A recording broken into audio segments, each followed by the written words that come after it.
Views are getting better. This is probably the best view I've seen considering the lack of views yesterday.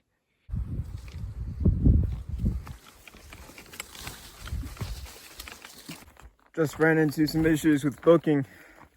Finally had signal today, so I figured I would try and book my campsite. The only issue is it's booked full. The whole campground I'm trying to get to tonight is booked full.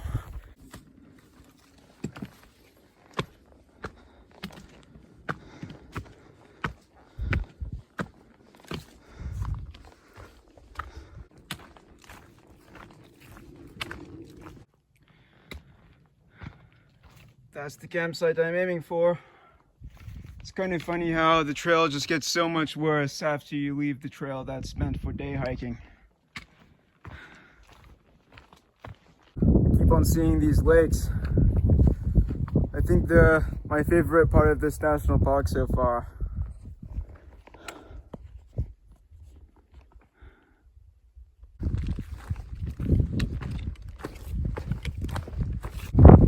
This is the exact kind of hiking I like the most.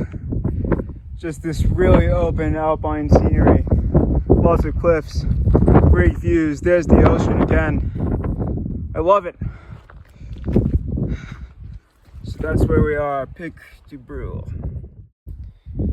It's been a bit bizarre looking at all the spaces which are taken, which are reserved at the campsites. Like I look at all these campsites and there's like 100 spots and they were all reserved 2 weeks in advance. So I cannot actually stay there. I think I might have to end up doing something a bit sketchy like stealth camping, which I didn't even want to do, but I guess I have to do it. I might just try and kind of shuffle in with one of the campers at one of the campsites, but we'll see. But yeah, it's crazy because like there's no one out here. This is a wonderful spot. This seems like a great day hike, but there's absolutely no one out here. I haven't seen anyone. That thing's massive.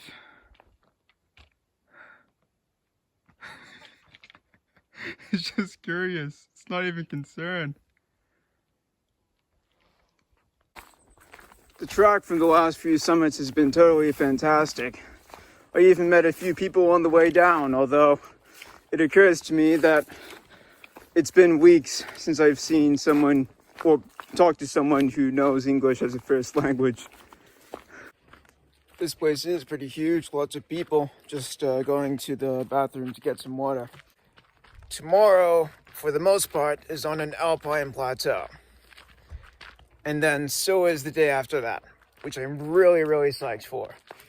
And I'm guessing those places are where most people around here are hiking. I'm pretty sure I've just walked through like the back parts of the park, the areas where people don't really go, and now I'm actually finally getting somewhere real, somewhere popular. So I just had another look at the shoe situation.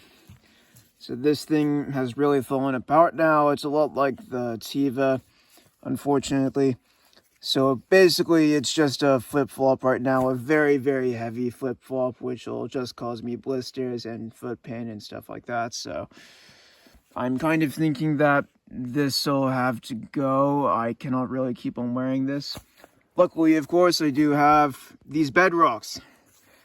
So I'm going to switch to this bedrock. I just tested it out with the socks. Luckily, even this thing does work with the socks. I kind of have to slide the sock down my foot a bit, but that's fine. So I think it's going to be bedrocks from now on. Leaving the campground behind right now. I could have bought more snacks there. I only have a jar of peanut butter and a bag of nuts to my name right now, but that being said, I do have a bit of breakfast and dinner food, so I can bite into that if I get really hungry, and at the end of the day is my very first resupply in this entire range.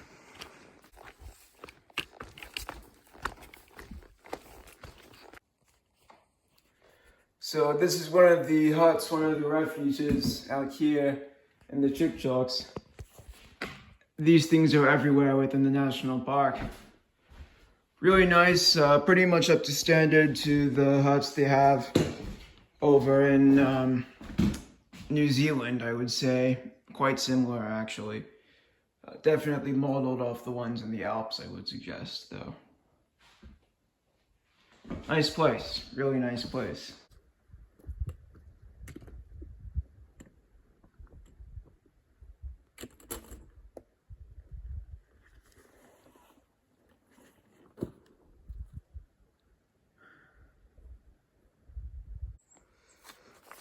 Look at that place. I really didn't expect the landscape to change quite that fast. Haven't really seen anything like that, just that plateau of rock. This is crazy. I just crossed that valley and it's like I'm in a different world. I haven't seen rocks this color in a while. With the sun beating down, if I don't look any other direction, it almost feels as if I'm in the Australian outback. Of course, it's pretty different. This seems to be the weirdest alpine plateau I think I've crossed on this entire hike. It's just so strange. It's so flat.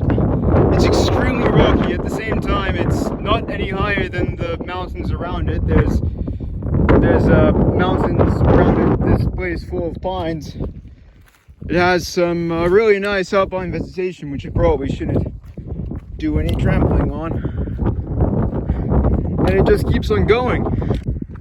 It's getting even weirder. Like, what kind of valley is this?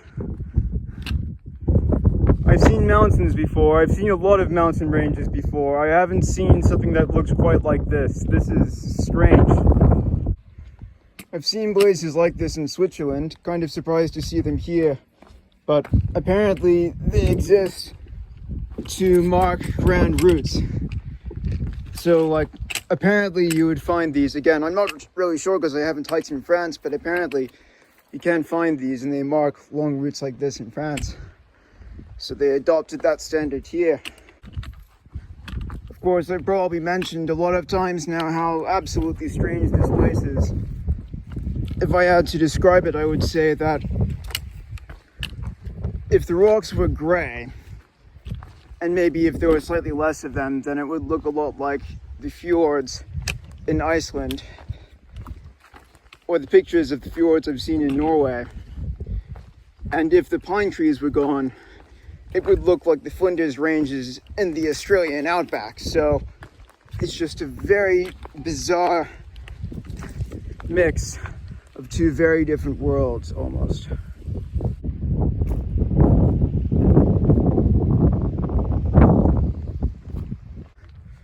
As cool as the scenery has been, I haven't really appreciated these boulder scrambles. There's been a lot of them, and I've already slipped over and kind of hurt myself on one of them as well. It's pretty slick. Mission success. Just resupplied at the Discovery Center. Bag of marshmallows, a whole loaf of bread, stuff like that. But that's it's going to take me over the next mountain and to the coast. And that's all I need. I think I'm going to do my big splurge, my big day of feasting once I reach the coast, because this is way too expensive. I'm hungry. It's the thinnest I've been on this entire hike, I think. But I cannot let that distract myself from the scenery around me. These mountains really, really are great, and they really rival the Whites in no small part because they are so different from the Whites. It's a very different experience. That's the SIA site. Very predictably, the only free site I've seen on the entire campground. Luckily, it's very close to a toilet block, so this will do pretty well. Something that's causing me a bit of discomfort. My whole toenail is bruised from a fall I took yesterday. Not very fun.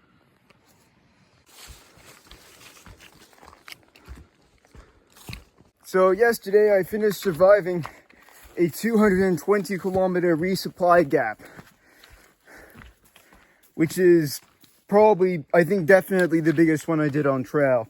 I have done gaps which were about 300 kilometers out in Virginia and Florida, but those don't really count because I had trail magic on them. I had hiker boxes, maybe some convenience stores, but this was just straight through the wilderness. There was one store, St. Vianney, where I could have restocked at, but I felt I had enough, and it turns out I just barely have enough. And then there are places where hikers do ship resupply boxes. So that's an option as well. That's what most people do. I was a bit stupid by committing going over all those ranges without shipping a box, but it worked out in the end. Just past a day hiker's car park, and of course, as soon as I do, the trail gets so much better.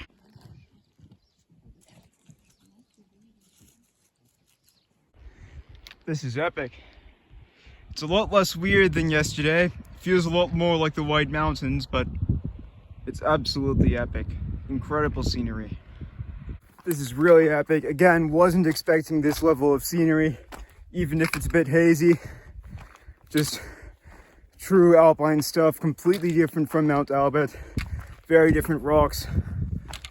It's insane. Top of Mount Zalibu.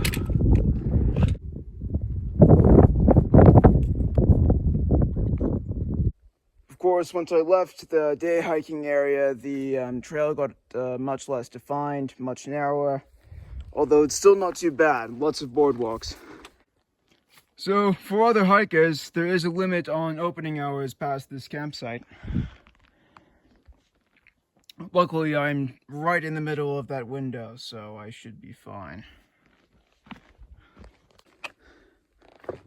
There's just boulders everywhere. I'm being relatively careful with these boulders because I really want to avoid a situation like yesterday where I fell and bruised my toe. And that toe is still hurting, by the way. The pain is going to be excruciating if I sub it now. Apparently, up on these mountains, there's a critically endangered species of caribou, which people actually see fairly often. I'm keeping my eyes out for them, hoping to see some. These boulder fields are massive. Definitely much more extensive and consistent than anything I've seen on the bike. This feels just like Mount Washington all over again.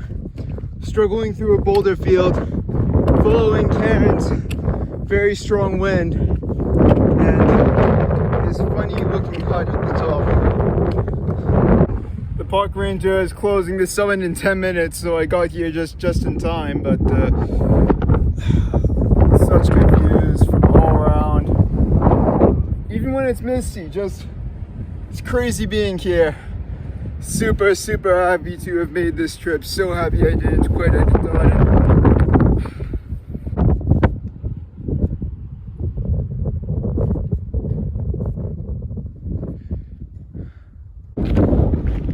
As should not be surprising at all, the day hiker path to the summit of this place is a lot better than the overnight hiker path. I'm really on the tourist track now. This is epic. So, like a few areas in Australia I've been to, such as Credo Mountain and Wilson's Promontory, out here they haven't bothered making a car park, but there is a road. So as a result, they've closed the road to most traffic except for a shuttle, which is the way everyone goes up here. However, I can still walk down the road, so that's what I'm doing. Now that the scenic part of the national park is over, I have to quickly recap. It was just absolutely, it was astonishing. I was really surprised by how good the scenery was on the last mountain and on Mount Albert. Just incredible views out over these crazy rocky plains that went on forever. All those strange colored rocks. It was, yeah, it was wild. I'm so happy I didn't quit before this point, because yeah, this stuff has been incredible. It definitely, I would not say it beats the whites, because it's a very different thing, but it's pretty outstanding. And there's the shuttle. I'm the only hiker out here not taking it. Just refilling my water at the bathroom. So this place is kind of funny because it is very definitely managed by SEPAQ. So it's the same place, it's the same organization that manages the Matan Reserve. So that implies that this is a provincial park, not a national park, unless it's the same thing as Australia, where state and national parks are basically the same thing, where, you know, national parks are administered by the state, or whether Quebec just thinks they're a different country, right? And in favor of the second argument, there is not a Canadian flag here. It's just Quebec. And back onto trail. Trail which is noticeably a bit worse and less well maintained, because it's not really part of the trail network anymore. Screw this trail, just so bloody rough. I'm pretty surprised that these blowdowns are even cut like this, that there have been some sawyers through here, because it seems like apart from them, there has been absolutely no trail maintenance, basically no one using this trail. It's a real mess. That's the end of the national park.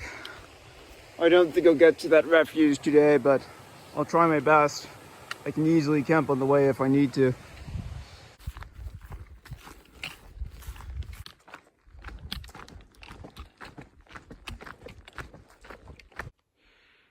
There's someone inside the hut, and it's also a bit too warm in there to really sleep anyway, so I'm just gonna go to the camping platform, set up my tent again. That shouldn't be an issue.